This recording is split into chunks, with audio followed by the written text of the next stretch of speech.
criança nasce chorando. Essa é a sua primeira emoção aflorando. É que ela perdeu o conforto da barriga e depois dessa fase tudo parece que fica mais complicado na vida. Ao longo da infância, a criança vai continuar a chorar e em diversos momentos vai rir até não mais aguentar.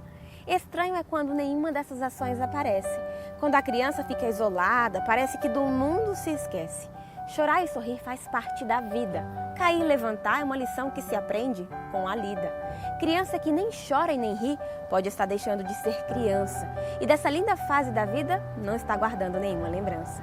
É na primeira infância que desenvolvemos o que somos e quando construímos os nossos primeiros sonhos.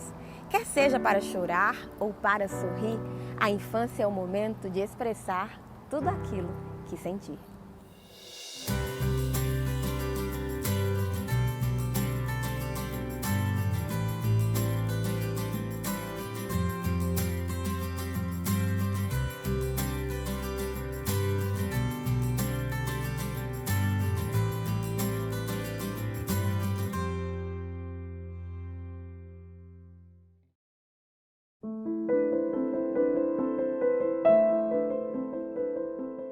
Talvez você não tenha muitas lembranças da sua vida antes dos 5, 6 anos de idade, mas de repente uma queda que deixou uma cicatriz ou aquela festinha de aniversário bem colorida te traz lembranças rápidas de alegria ou tristeza. Pode parecer apenas uma penumbra, mas de alguma forma essas emoções se armazenaram na sua memória. Não podemos negligenciar as emoções na primeira infância, pois elas têm um papel de fundamental importância naquilo que vamos nos tornar um dia, mesmo que nos lembremos pouco ou quase nada delas. Nós começamos a ter sentimentos ainda enquanto somos fetos. Isso passa normalmente por diferentes estágios. Quando somos crianças, o primeiro conceito é sermos um zigoto e depois de algumas semanas nos tornamos embrião e passamos a desenvolver a cabeça e os órgãos do restante do corpo. Mas quando essa criança se torna um feto, aí chegamos na parte do desenvolvimento que se torna mais notável como criança e os sentimentos começam nesse momento. Essa foi a forma como Deus nos desenhou. E por isso, mesmo o menor dos recém-nascidos vai se expressar pelo choro verdadeiro. E quando essa criança cresce, vai se tornar mais expressiva, com diferentes sentimentos, além de tristeza e do choro, e vai expressar isso. Começam aí os risinhos, e aí começa a interagir com a mãe, o pai, e se tornar ciente do seu redor, expressando mais emoções. Há pesquisas que sugerem que uma criança reconhece a voz da sua mãe, pois escuta desde que estava dentro da barriga. Então, há muitas sensações e sentimentos que podem ser observados enquanto a criança está em formação. Há inclusive alguns casos em que se acredita que, quando a pessoa se submete a um aborto, essa criança chora, pois ela sente que está tentando ser abortada. Então, os sentimentos começam a ter espaço mesmo quando ela ainda está no útero, em formação, e continuam ao longo da vida. Eu acredito que um bebê começa a expressar seus sentimentos, mesmo ainda dentro da barriga, através dos movimentos que faz. Você toca de um lado e ela se move, e isso mostra que ela sente algumas coisas e responde com seu corpo. Outra forma é quando eles escutam alguns sons, barulhos. É óbvio que a criança sente isso, pois é só você estimular e ela vai se mover. Então isso demonstra que existe algum tipo de sentimento ali. Eu acredito que nós somos os professores das nossas crianças. Somos os seus primeiros professores e, como pais, os nossos filhos vão nos observar como um modelo. Nós tivemos uma experiência interessante na nossa família. Nós temos uma pequena granjinha e uma das nossas galinhas deu 7 ovos. E nós percebemos que, ao saírem dos ovos, os filhotes aprenderam a se alimentar com o exemplo da mãe. Eles observavam a mãe. Quando a mãe pegava a ração, eu percebia 3 pequenos filhotes olharem para ela, olharem para a ração, olharem novamente para ela, e aí sim começaram a comer. Na natureza divina, os animais aprendem com suas mães. Conosco é igual. Nossas crianças aprendem conosco. Na minha opinião, a consciência é algo inerente ao ser humano. Sem dúvidas, o conteúdo dessa consciência pode ser modificado diante do contexto social em que vivemos. Há estudos antropológicos que mostram que há comunidades onde se há ensinado valores que no resto do mundo são considerados absurdos, impróprios, como a traição e o ódio ao inimigo, onde se há ensinado as crianças, desde bem pequenas, a desenvolver uma consciência em que ser um traidor é realmente algo louvável. E isso mostra que há aspectos de consciência, como, por exemplo, a conduta sexual, que varia de comunidade para comunidade, porque está associado a um conteúdo específico, e dessa maneira a consciência dessa pessoa se desenvolveu nesse contexto. A consciência tem um motivo de existir, mas o seu conteúdo é muito social. Portanto, é importante tratarmos de fazer o melhor possível e tudo que possamos para desenvolver consciências que façam sentido de culpar-se quando ela faz algo que vai contra a palavra de Deus e que se sintam bem quando façam algo que Deus lhes peça que faça. Esse é o tipo de consciência pela qual devemos trabalhar. Uma consciência que te incomode quando você faz algo mal e que te faça sentir bem ao fazer algo bom. É uma grande responsabilidade, enquanto pais, pensar: sou um modelo de bondade para o meu filho, através de como falo com ele, ou como falo com meu vizinho, com meu marido, ou amigos. Eu sou um modelo de paciência para eles quando estou frustrado. Eu explodo ou respiro fundo e digo: ok, eu posso lidar com isso? Então, acho que é uma grande responsabilidade que temos como pais e também como professores.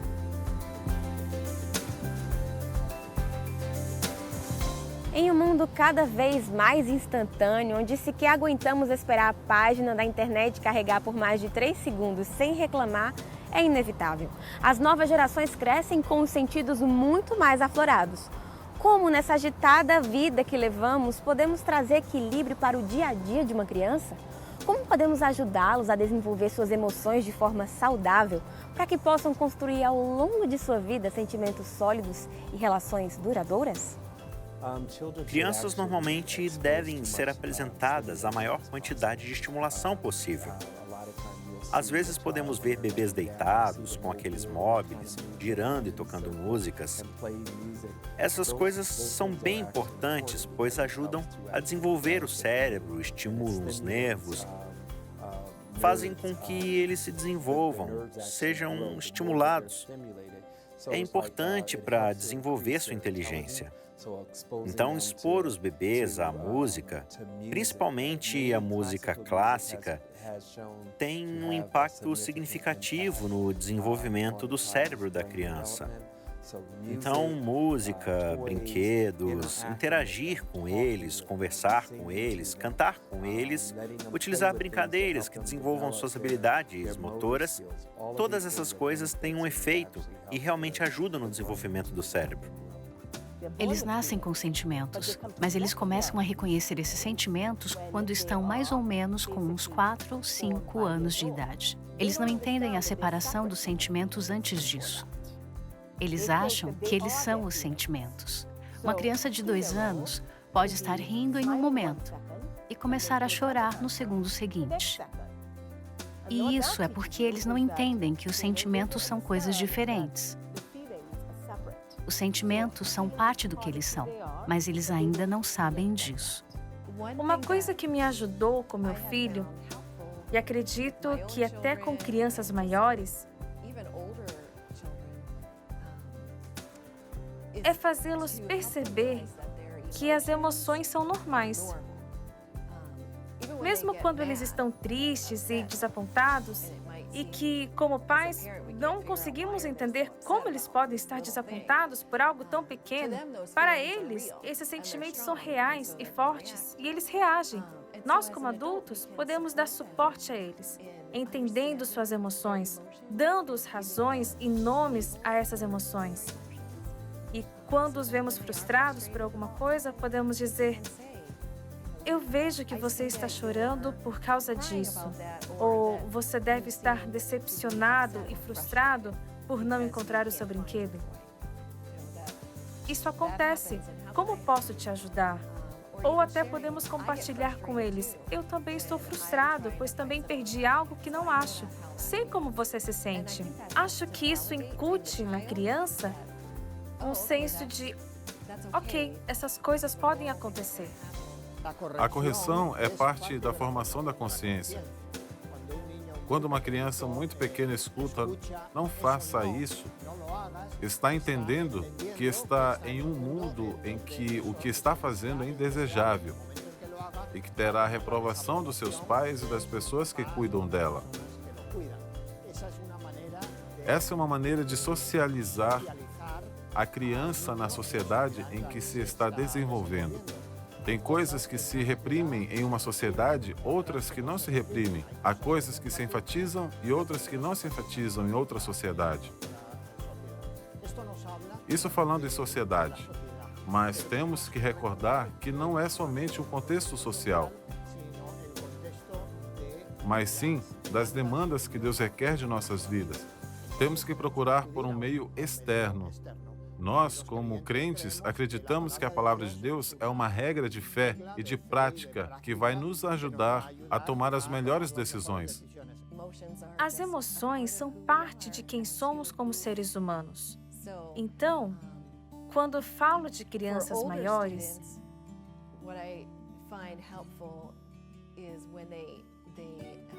que eles expressam os seus sentimentos de forma intensa, como quando ficam decepcionados ou com raiva e com coisas que você não acha que os deixaria com raiva ou não esperava por essa reação tão intensa.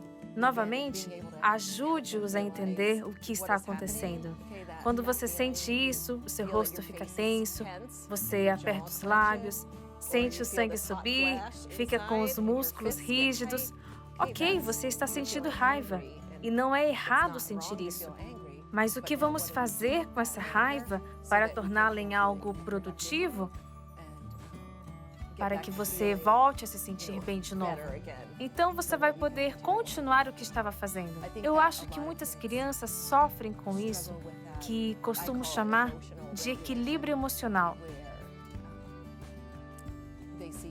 E elas ficam decepcionadas com coisas que você não espera. Está se perdendo um pouco desse controle facilmente. E acredito que temos visto mais disso hoje. Tenho visto mais pais e professores compartilhando esse tipo de frustração das crianças. Acho que é algo importante para aprendermos sobre e encontrar ferramentas para ajudar as crianças a ajudá-las com as suas próprias emoções, a saber como o seu cérebro trabalha. Afinal, não é porque você sente algo que justifica que você perca o seu controle.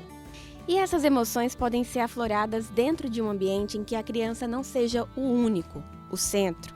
É dentro da realidade escolar que esse novo ser vai dar importantes passos na sua formação holística, e não apenas do cognitivo, mas de tudo que esse novo ambiente proporciona. Quando a criança começa a ir para a escola, é um grande passo na socialização.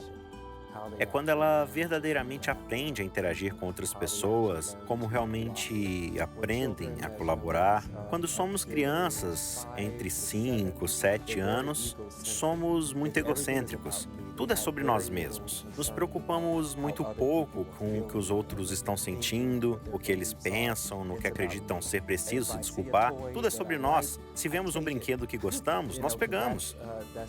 Esse pensamento egocêntrico leva as crianças até esse ponto. Mais tarde, eles irão aprender sobre estar habilitados a pôr em prática a teoria da mente de Scott, que é quando eles aprendem a colocar-se no lugar do outro, ou a considerar como o outro se sente, ou como o que faço impacta o outro. A partir desses 7 primeiros anos, eles começam a mudar esse perfil egocêntrico, tornando-se mais sociáveis. Ir para a escola é um grande passo. Se é o seu primeiro filho, é um grande passo para você, enquanto pai, também para deixá-lo ir para além das portas do lar. Mas para as crianças, nós sabemos que eles estão prontos para ir à escola quando eles são capazes de ficar confortavelmente bem, separados dos seus pais por um pequeno período de tempo. E eu acredito que quanto mais seguros emocionalmente eles se sentem enquanto crianças, mais fácil será para eles, porque eles sabem que os pais estarão lá para buscá-los à escola no fim do dia. Esse é um grande papel a ser observado por parte da escola. Dentro de uma cidade grande como São Paulo, onde pai e mãe trabalham, a vida é tão corrida, acaba acontecendo muito cedo que os pais tenham que enviar a criança para uma escola. Aqui no NASP São Paulo, o NASP Baby, como a gente chama, o NASP Baby corresponde ao berçário a partir de 4 meses de idade, quando termina a licença maternidade, até 3 anos. E os pais necessitam mandar a criança para um espaço como esse. A gente tem as dificuldades normais de uma criança pequena que saiu de casa e veio para a escola. Em contrapartida, essa vivência logo cedo das crianças, ela é muito rica e ajuda muito no desenvolvimento das crianças como um todo, em vários aspectos, na socialização deles, na linguagem, no desenvolvimento do vocabulário, porque eles estão em contato com professores diferentes. Então é a professora de educação física, é a professora de musicalização, é a professora de canto coral, as cuidadoras, as próprias crianças. Então é muito gostoso a gente ver esse desenvolvimento da criança, como ela chega no começo do ano e como ela está no final do ano.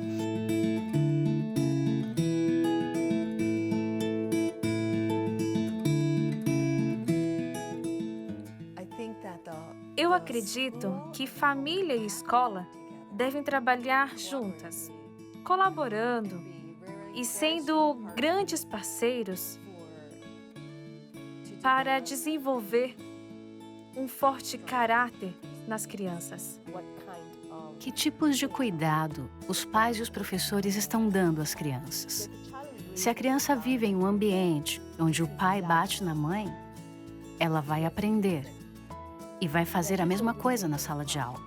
Ela não vai saber que isso é algo certo ou errado a se fazer. Seu cérebro vai responder assim. Por isso é muito importante que a criança veja amor entre seu pai e sua mãe em casa e que argumente, porque é isso que a criança vai mostrar em sala de aula. Pais e familiares têm um papel muito importante, assim como a igreja, em apresentar modelos de bondade e amor.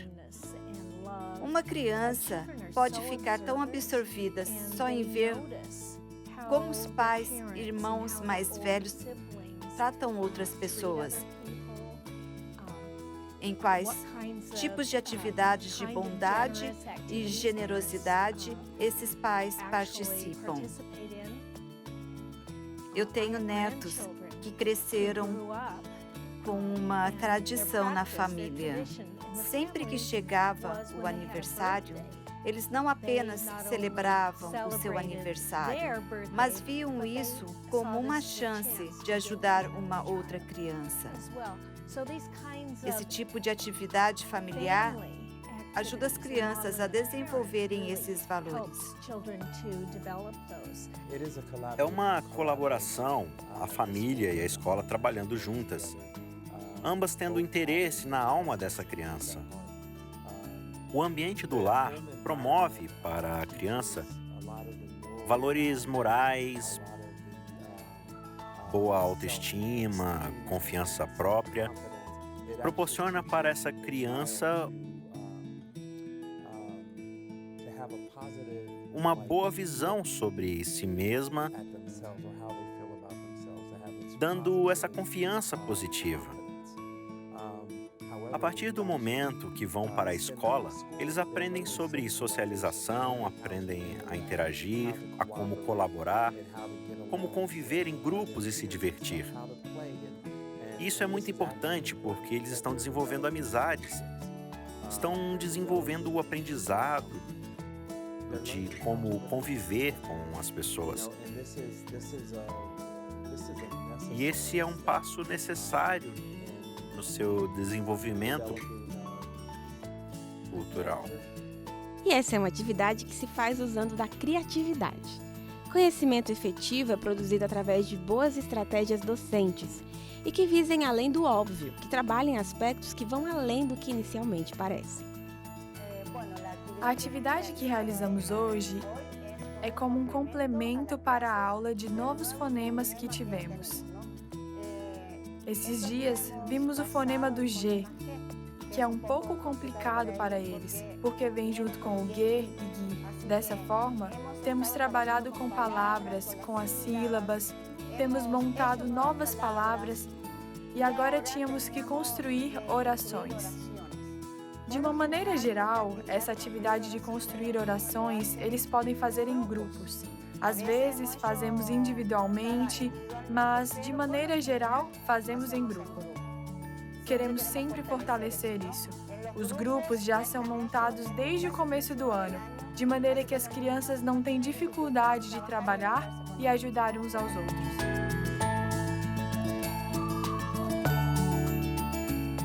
La actividad que hicimos hoy con la profe era un poco difícil.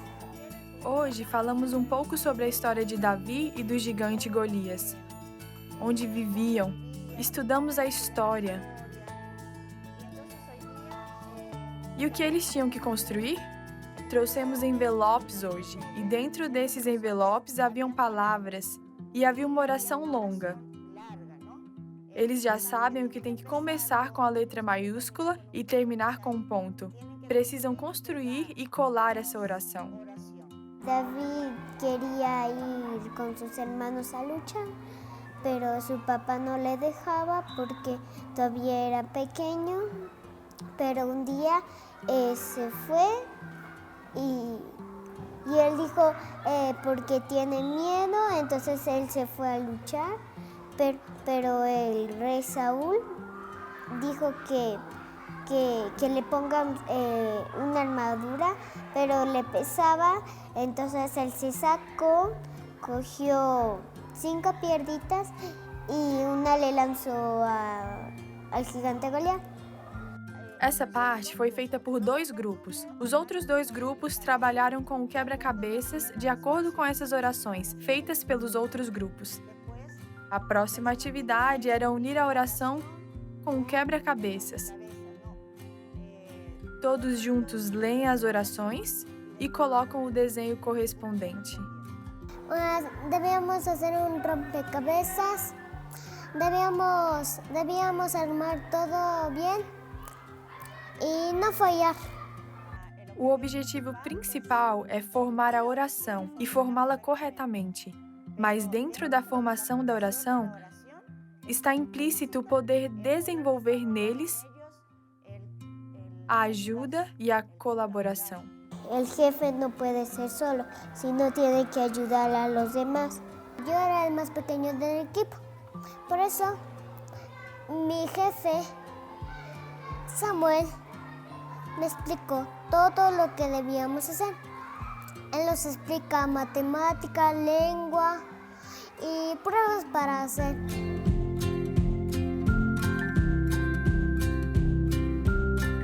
Usamos esse método primeiramente porque, trabalhando em grupo, eles se ajudam e colaboram uns com os outros. Não somente se ajudam, mas colaboram, que é ida e volta, ou seja, dão e recebem. Se não trabalham em grupo, não alcançam seus objetivos. Eles precisam entender que, trabalhando em grupo, podem conquistar muitas coisas. Uma etapa crucial, um momento único, uma fase inigualável de ensinar e ver resultados eficientes. O que eles precisam é de tempo. Tempo para serem expostos e tempo para serem monitorados. Tempo para se desenvolverem cognitivamente, mas também para construírem relações que os tornarão não apenas espertos, mas humanos. Os primeiros 7 anos de vida são muito importantes, de acordo com o segmento dos grandes nomes da psicologia. A ênfase é colocada nos primeiros 5 anos. Existe uma ênfase muito grande nos primeiros 5 anos de vida, porque é realmente quando a criança desenvolve seu caráter e sua personalidade. O caráter é construído a todo tempo e depende muito de como as pessoas lidam com isso. Nascemos com caráter e isso precisa ser desenvolvido. E pais que amam, que gastam tempo com seus filhos, os ensinando acerca do mundo, podem ver filhos que correspondem a essas verdades. Eles vão desenvolver um bom caráter e bondade diante dos seus colegas. Um ponto importante é, o que quer que eles desenvolvam enquanto jovens, tende a se preservar na vida adulta. Os primeiros 7 anos são muito importantes para ajudar a criança a desenvolver um senso seguro de relação e interação com outras pessoas. Não fomos criados para ficar sozinhos, enclausurados, dentro de bolhas, mas às vezes é exatamente o que pretendemos querer. Podemos muito bem passar um dia inteiro sem falar, apenas digitando, interagindo com telas que não substituem a presença física e as reais interações benéficas a todo ser humano. Se como adultos não pararmos para observar, como os pequenos irão aprender diferente? É preciso tempo. E não precisa ser tanto assim, mas precisa ser de qualidade, de olho no olho, de diálogo e de expressão. Afinal, somos seres humanos ou meros robôs? Aprendemos com as nossas interações, com aquilo que observamos e que percebemos fazer sentido. Desenvolver consciência, memorização e percepção são habilidades que exigem quais tipos de esforços da nossa parte? Bem, essas já são cenas do nosso próximo episódio e eu te espero lá.